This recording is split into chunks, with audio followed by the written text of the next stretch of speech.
जावेद जो एक मुसलमान का नाम है, एक मुसलमान का नाम और लेबल लेकर वो डिबेट करने आया है किस बात पर कि अल्लाह है या नहीं, जबकि ये भी एक फितना है और ये भी कुफ्फारो मुशरिकीन यहूद और नसारा की एक बहुत बड़ी साजिश है।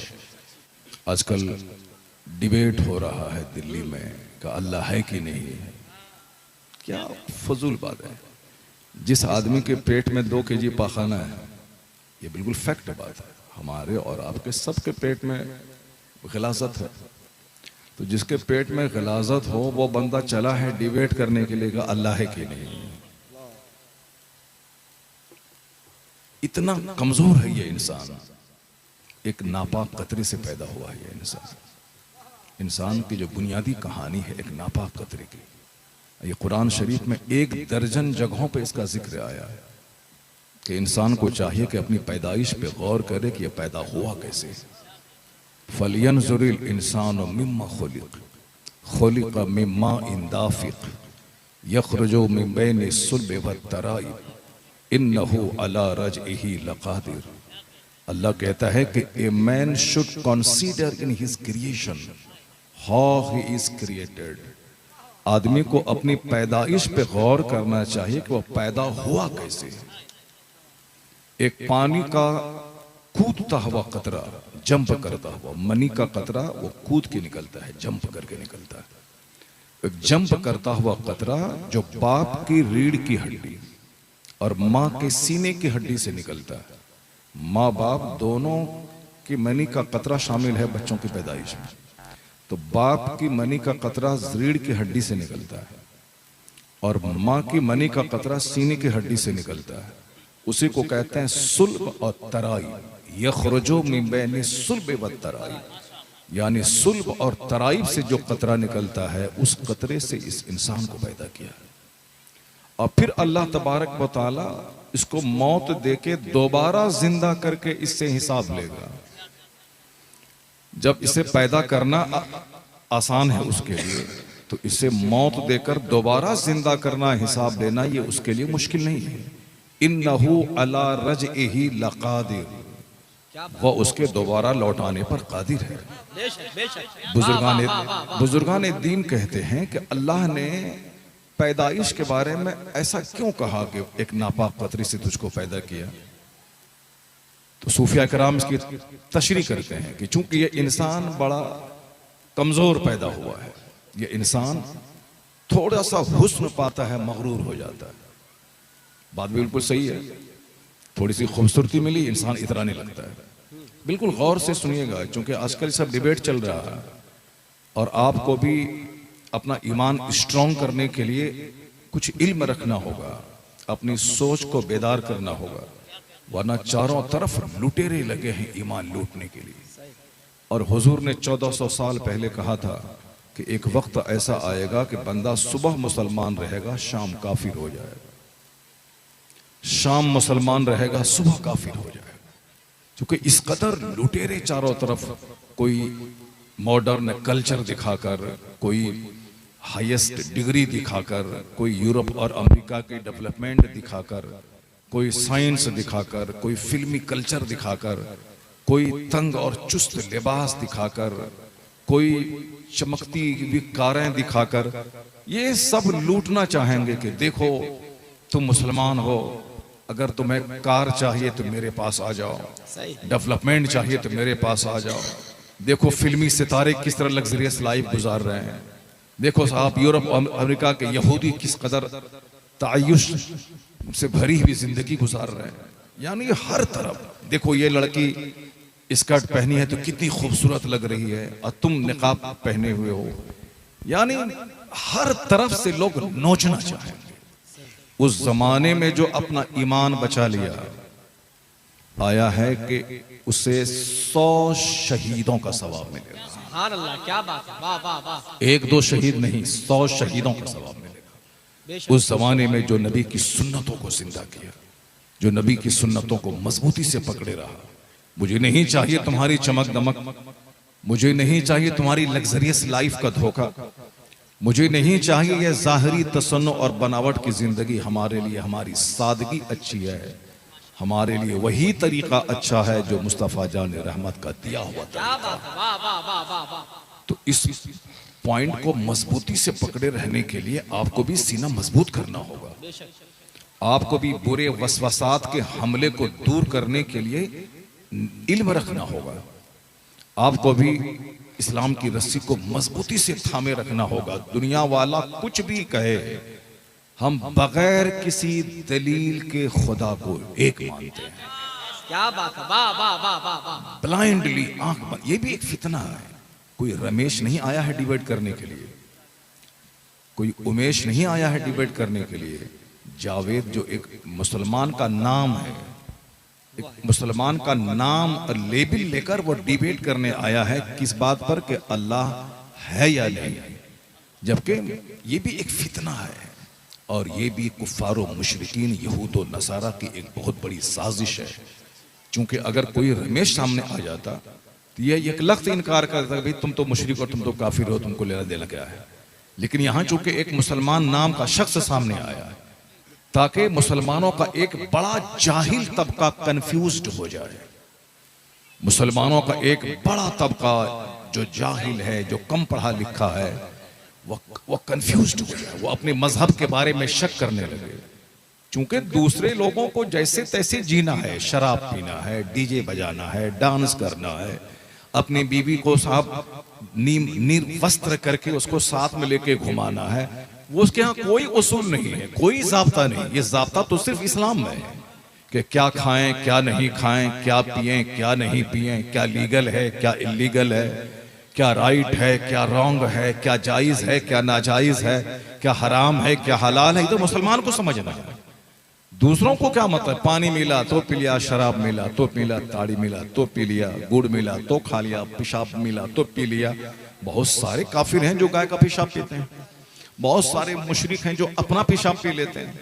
तो इसलिए उनको क्या मतलब है, जो मिला सो पी। तो मुसलमान को सोचना है कि हमें हलाल का 1 रुपया चाहिए, हराम का 1 करोड़ नहीं चाहिए। क्या बात है, क्या बात है, वो वाह तो वाह वाह। मुसलमान को सोचना है कि हमें शराब नहीं हमें शरबत चाहिए, हमें नाजायज नहीं हमें जायज चाहिए। तो अब कानून के दायरे में ये मुसलमान रहता है। इसलिए पूरी दुनिया में सबसे ज्यादा मजबूत, सबसे ज्यादा स्ट्रॉन्ग, सबसे ज्यादा रूहानी ताकत का मालिक ये मुसलमान है।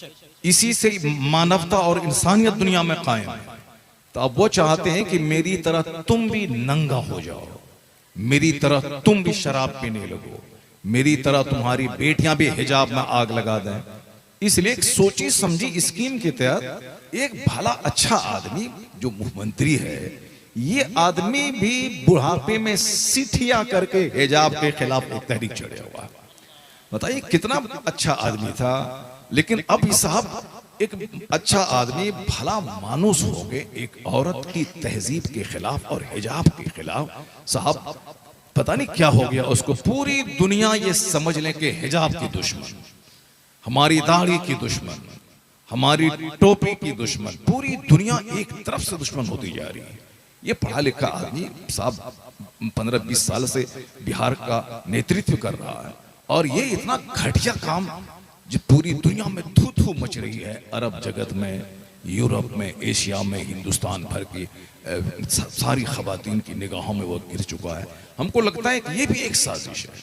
वरना इस आदमी को क्या लगा था कि एक, और वो मदरसे की पढ़ी लिखी नहीं, वो कोई आलिमा नहीं थी, बल्कि वो बिल्कुल मेडिकल एक्सपर्ट एक डॉक्टर है, MBBS डॉक्टर है, जिसकी वकालत आप लोग करते हैं कि साहब सिर्फ मदरसे में मत पढ़ाइए वरना दकियानुसी लोग हो जाएंगे, औरतें दकियानुसी हो जाएंगी। स्कूल में पढ़ाइए, स्कूल के माहौल में पढ़ाइए ताकि फ्री रहें। वो तो स्कूल की पढ़ी हुई थी, मगर वह समझदार खातून थी। स्कूल की पढ़ी हुई औरत अपने आप को बेपर्दा करके इज्जत को लुटा के कामयाब नहीं हो सकती है। जो सच्चा इल्म जिसके पास होगा वो अपनी इज्जत की हिफाजत करने में कामयाबी महसूस करेगा। वह लोग औरतों के दुश्मन हैं जिसने अपनी बेटी को चाय की दुकान पे बैठा के 10 आदमी के आंख का तमाशा बना दिया। वह लोग औरतों के कल्चर के दुश्मन हैं जिसने अपनी बेटी को फिल्म में नचवाया है। वह लोग औरतों की तहजीब के दुश्मन हैं जिसने औरतों को ड्रामा में ला करके हजारों मर्दों की जीनत बनने का मौका दिया है। इस्लाम ने औरतों की इज्जत की हिफाजत की है। इसको मोटा लिबास पहना के ताकि शौहर की अमानत रहे, न कि समाज के 10 लुच्चों की जीनत बन जाए।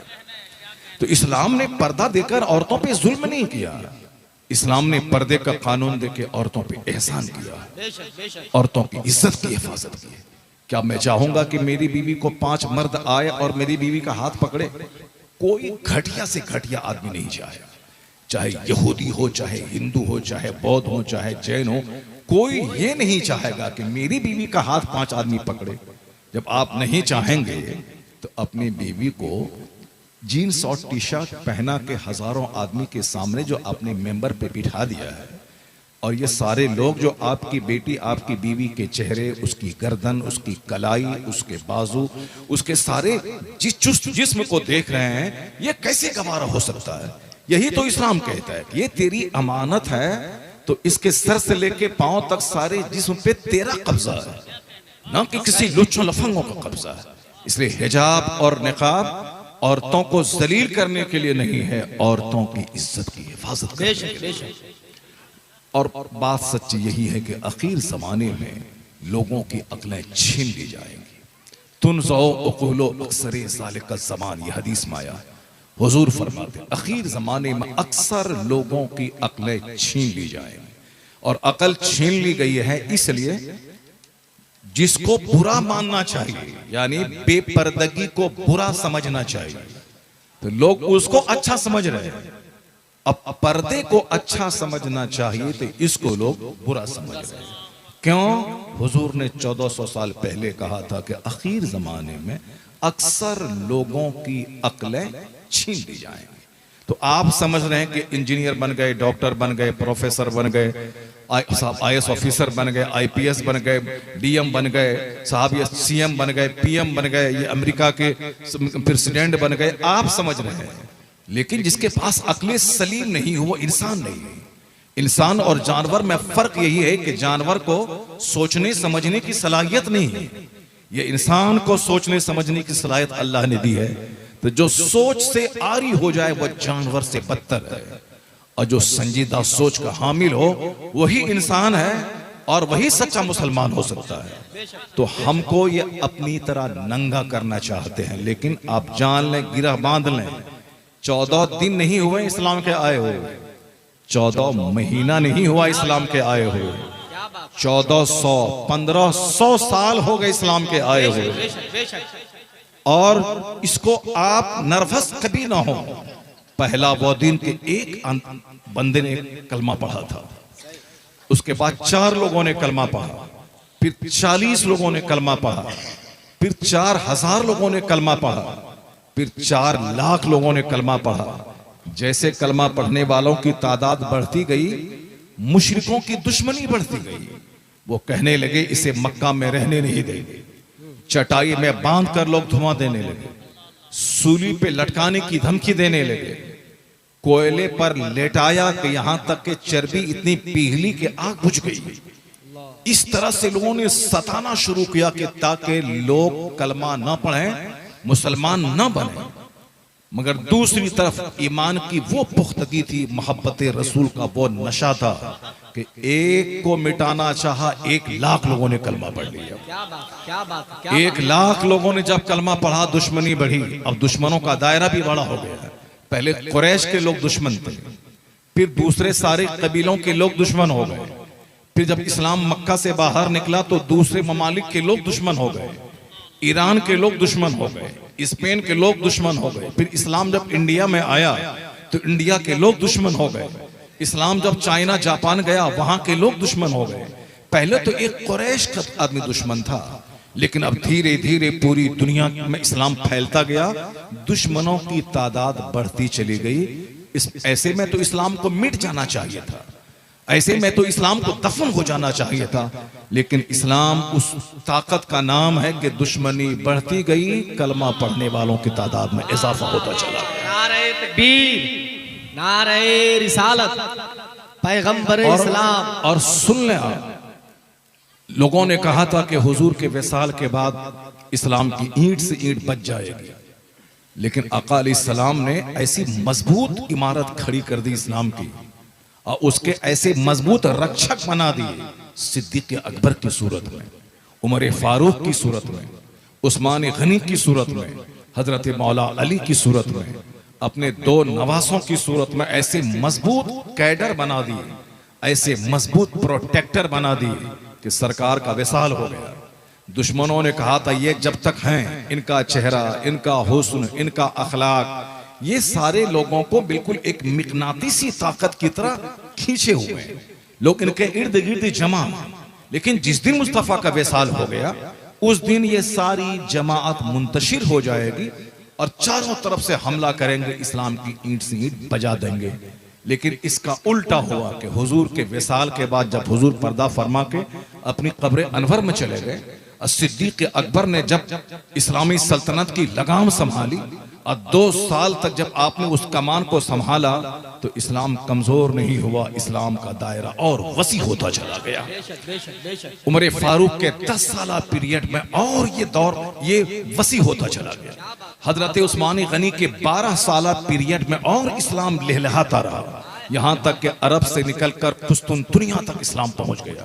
और हजरत मौला अली के जमाने में थोड़ा सा कमजोर होना चाहा, लेकिन मौला अली की बहादुरी ने इसे और स्टेबल कर दिया।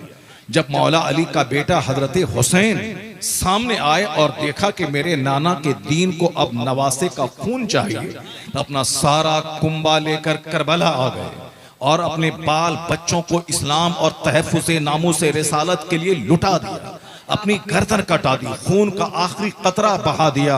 इधर खून बहा, उधर इस्लाम का गुलशन लहलहाता चला गया। अब जो इस्लाम अरब की 4 दीवारी में महदूद था, अरब से निकला पूरे आलम में। इस बात को आप गिरह बांध लें कि 1,500 साल हो गए। इस्लाम को अगर दबना होता, जिस वक्त उमर फारूक आजम शहीद हुए थे, उस वक्त कमजोर हो जाता। इस्लाम को अगर दबना होता, उस्मान गनी जब अपने घर में शहीद कर दिए गए, उस वक्त इस्लाम कमजोर हो जाता। अगर इस्लाम को ख़त्म होना होता, जब मौला अली शहीद कर दिए गए, उस वक्त इस्लाम ख़त्म हो जाता। जब इस्लाम को ख़त्म होना होता, जिस वक्त रसूल पाक के चहीते नवासे इमाम हुसैन की लाश को घोड़े की टापों से रौंद दिया गया, उस वक्त इस्लाम ख़त्म हो गया होता। इस्लाम को ख़त्म होना होता जब बगदाद की सारी मस्जिदों को तोड़ दिया गया, सारे मदरसों को गिरा दिया गया, सारी किताबों को दरियाए दजला में फेंक दिया गया, 70,000 मुसलमानों को ज़बह करके उसकी खोपड़ी की मीनार बनाकर काफिरों ने उस पर बैठकर शराब पिया। उसी वक्त इस्लाम को मिट जाना था। लेकिन इन तमाम वाक़यात के बाद इस्लाम मुस्कुराता रहा, ताकि दुनिया वाला जान ले कि इस्लाम का मुहाफिज कोई दूसरा नहीं है, इस्लाम का मुहाफिज अल्लाह रब्बुल इज्जत की ज़ात है। अल्लाह हमेशा से है, हमेशा रहने वाला है। इस्लाम का मुस्कुराता चेहरा बताता है कि अल्लाह है, हमेशा से है और वो ओमनी प्रेजेंट है। वही सारी ताकत का मालिक है, वह हय्यो और क़य्यूम है। मौला अली कहते हैं अरफ़ तो रब्बी बेफ़स्क़िल अज़ाइम। ये जो डिबेट करता है बैठ करके कि अब वहाँ ऐसा हो रहा है, वहाँ वैसा हो रहा है, अल्लाह ताला देख रहा है, जालिम बढ़ रहा है, जुल्म बढ़ रहा है, अगर अल्लाह होता तो उसको दबा देता। तुम्हारी छोटी सी खोपड़ी में यह बात नहीं आएगी। मौला अली जिसके बारे में हुजूर ने कहा है अना मदीनतुल इल्म व अली जुनबाबुहा, I am city of knowledge and Ali is the door of it. मैं इल्म का शहर हूँ, मैं इल्म का शहर हूँ, अली उसका दरवाजा है। वह मौला अली जो बाबे मदीनतुल इल्म है, वो मौला अली कहते हैं कि अरफ़ तो रब्बी बेफ़स्क़िल अज़ाइम। जब मेरे इरादे टूट जाते हैं, मैं चाहता कुछ हूँ और हो कुछ जाता है। मैं चाहता हूं कि मैं खूबसूरत बनूं मगर मैं बदसूरत हो जाता हूं। मैं चाहता हूं मेरे 5-10 बेटे हो जाएं मगर मेरी 10 बेटियां हो जाती हैं। मैं चाहता हूं कि मैं पूरा मालदार बन जाऊं, पूरे शहर का सबसे बड़ा मालदार बन जाऊं, मगर मैं कंगाल हो जाता हूं।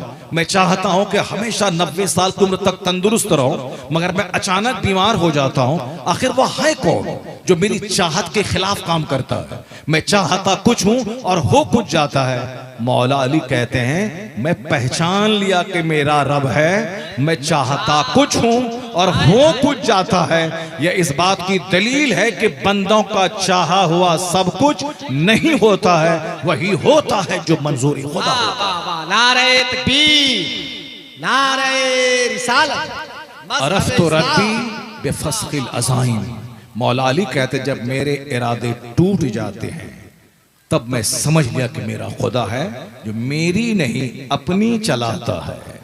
आज से 5 साल पहले आपको याद होगा चाइना जापान में मदरसों पे सख्त नजर थी कि मदरसा कायम नहीं होने पाए, मस्जिदों पे सख्त नजर थी कि कोई नमाज नहीं पढ़ने पाए।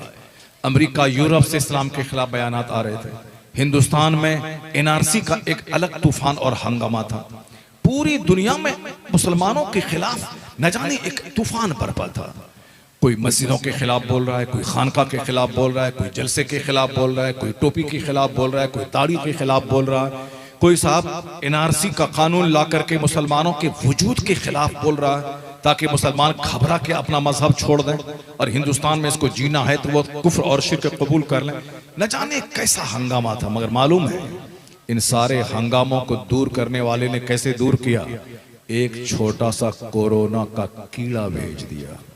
वह छोटा सा कीड़ा जो अमेरिका के शहर को उजाड़ दिया, जो चाइना और जापान की चमक दमक को मिट्टी में मिला दिया, जो हिंदुस्तान के सारे एयरपोर्ट पे ताले लगवा दिए, पूरी दुनिया के हर घर को जेल में बदल दिया, सारे लोग क्वारंटाइन में चले गए, बेटा मर रहा है बाप उसके करीब नहीं जा रहा है, सब भूल गए, खानका के खिलाफ बोलना भूल गए, मदरसे के खिलाफ बोलना भूल गए, मुसलमानों की दाढ़ी टोपी के खिलाफ बोलना भूल गए, सारे लोग क्वारंटाइन साहब मास्क और कोरोना वैक्सीन मेडिसिन सब उसके पीछे लग गए। पूरी दुनिया के लोगों को अल्लाह ने बता दिया कि बंदे तेरे चाहने से सब कुछ नहीं होता है, वही होता है जो मंजूर खुदा होता है। तो अल्लाह ने मुस लोगों को सजा देने के लिए फरिश्तों को आसमान से नहीं उतारा कि 1 लाख फरिश्ते उतर जाओ सबों की गर्दनें काट दो, जाओ अमेरिका के प्रेसिडेंट की गर्दन काट दो, जाओ हिंदुस्तान के गृह मंत्री की गर्दन काट दो,